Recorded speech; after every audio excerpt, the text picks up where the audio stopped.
सो हाय दोस्तों, चलिए क्वेश्चन देखते हैं ये। ठीक है, डायरेक्ट क्वेश्चन पे आते हैं। क्वेश्चन बोल रहा है क्या? क्वेश्चन आपसे पूछ रहा है 4b square plus 1/b² equal to 2, then find the value of. Value फाइंड करना आप लोग किस चीज़ का? 8 1/b³। ठीक है, ऐसे वैल्यू फाइंड करना। अच्छा, इसको हम क्या लिख सकते हैं? 2b³ 1/b³ equal to 2। ठीक है, ऐसे लिख सकते हैं।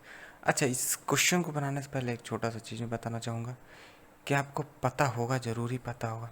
चलिए इसमें देख लेते हैं कि x plus 1/x equal to अगर k होता है तो x square plus 1/x² equal to क्या होता है? k² -2 into coefficient of x first वाला एंड कोफिशियंट ऑफ दिस यानी कि 1। तो ये फार्मूला ऐसा बनता है। ये रिजल्ट है जो कि हमेशा आप हर चीज़ में अप्लाई नहीं कर सकते हो। आपको बेसिक पता होना बहुत ज़रूरी है। अगर आप इस फार्मूला को अप्लाई करते हो तो बस आप इसको ध्यान रखना कि ये टर्म और ये टर्म सेम होना चाहिए, ये और ये सेम हो तभी आप k² -2 पुट कर सकते हो। अगर ये सेम नहीं होगा, आप ये पुट करोगे तो गलत हो जाएगा। आपको कोफिशियंट भी इंटू करना होता है। ऐसा क्यों होता है? ऐसा इसलिए होता है कि जब आप स्क्वायर करोगे तो ये आपको पता चल जाएगा। चलिए, तो यहाँ पे अगर हम देखें तो हमें क्या दिया हुआ है इस फॉर्मूला के हिसाब से? ये हमें क्या दिया हुआ है? k²। अच्छा, हमें अगर ये पता चल जाए 2b प्लस 1/b, क्या ये पता चल सकता हमें? क्या ये पता चल सकता हमें? कैसे? ये जो दिया हुआ है, कैसे कैसे? इसलिए कि ये क्या होता है, ये क्या होता है? अगर ये k है तो ये क्या है? ये क्या है? k² -2 into coefficient of this यानी कि this into coefficient of this into 1, यानी कि जो 2 है, 2 equal to k² -4 and k is equal to √6, यानी कि दिस इज इक्वल टू √6। ठीक है, दिस इज इक्वल टू √6। आपको ये चीज़ पता चल गया होगा कैसे होता है। ठीक है, फिर से एक बार बता दे रहा हूँ कि x plus 1/x equal to k, then x² plus 1/x² equal to k² -2। If this is same, if this is not same, then हम क्या करते हैं? मल्टीप्लाई करते हैं एक कोफिशिएंट ऑफ पहला वाला से एंड कोफिशिएंट ऑफ दूसरा वाला से। तो यहाँ पे कोफिशिएंट 1 1 है, इसलिए ये फॉर्मूला।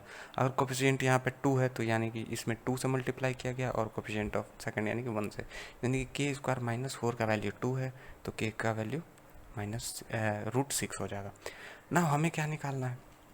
सबसे इम्पोर्टेंट चीज़ हमें क्या निकालना है? अच्छा, यहाँ पे थोड़ा सा बढ़ा देते हैं और कर देते हैं k³ प्लस 1/k³ निकलता है, यानी कि k³ -3k होता है। k³ -3k होता है। ये कैसे होता है? ये वाला पार्ट कैसे होता है?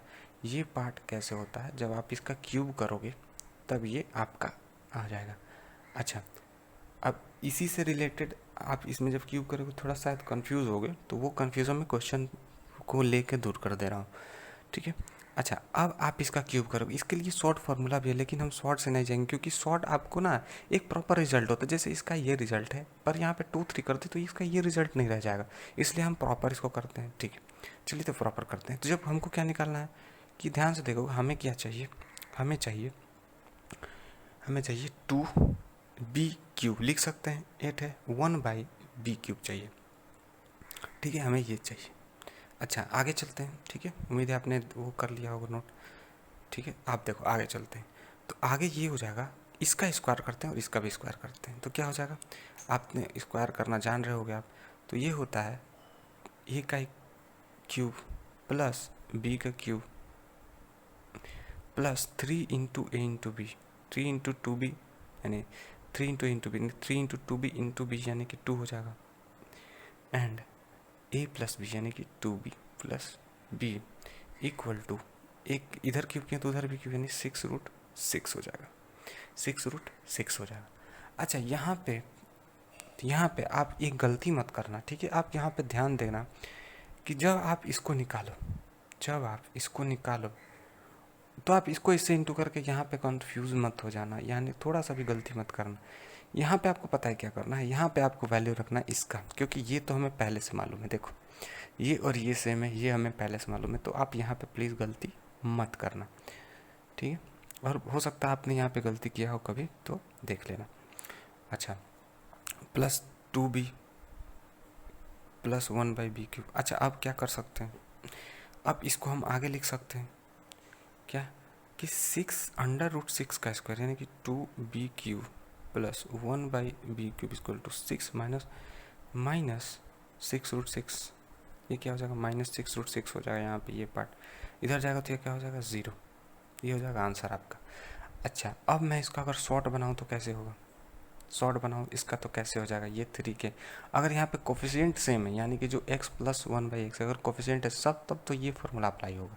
ठीक है, क्यों होगा, आप कोई क्यूब करके, लेकिन यहाँ कोफिशिएंट सेम नहीं रहे तो, कोफिशिएंट अगर सेम नहीं रहे तो क्या कैसे करोगे, तो आप पता है जैसे कि यहाँ पे 2x का स्क्वायर कर दिया और x का क्यूब कर दिया, तो क्या करते हैं कि क्यूब -3 इंटू के cube -3 into coefficient of this, ठीक है, इंटू जो x 2x प्लस 1/x होता है ना, वही हम करते हैं यानी कि k। ठीक है, k करते हैं। तो आप इसको याद रखना, इसको भी याद रख सकते हो क्योंकि यहाँ भी हम सेम चीज़ किए हैं तो आंसर आ गया। तो ये रिजल्ट याद रखने से अच्छा यही है कि आप डायरेक्ट यहाँ पे क्यूब, जब क्यूब का बात है तो आप कर ही लो तो अच्छा, आप बहुत कम टाइम कम लगेगा। हाँ, जब आप बहुत कर करके जब आपको प्रैक्टिस हो जाएगा तो खुद आपको रिजल्ट याद हो जाएगा उसका। तो आप डायरेक्ट रिजल्ट पे ना जाओ, नहीं तो आपको एग्ज़ाम में प्रॉब्लम हो सकती है। जैसे और आगे आपकी मर्ज़ी है, वैसे आप जैसे भी चाहो कर सकते हो, पर रिज़ल्ट याद रखना मेरे हिसाब से एक आपका डीमेरिट हो सकता है एग्ज़ाम पॉइंट ऑफ व्यू से। ठीक है, तो उम्मीद है आपको अच्छा लगा होगा, मदद मिली होगी। तो देखने के लिए बहुत बहुत धन्यवाद।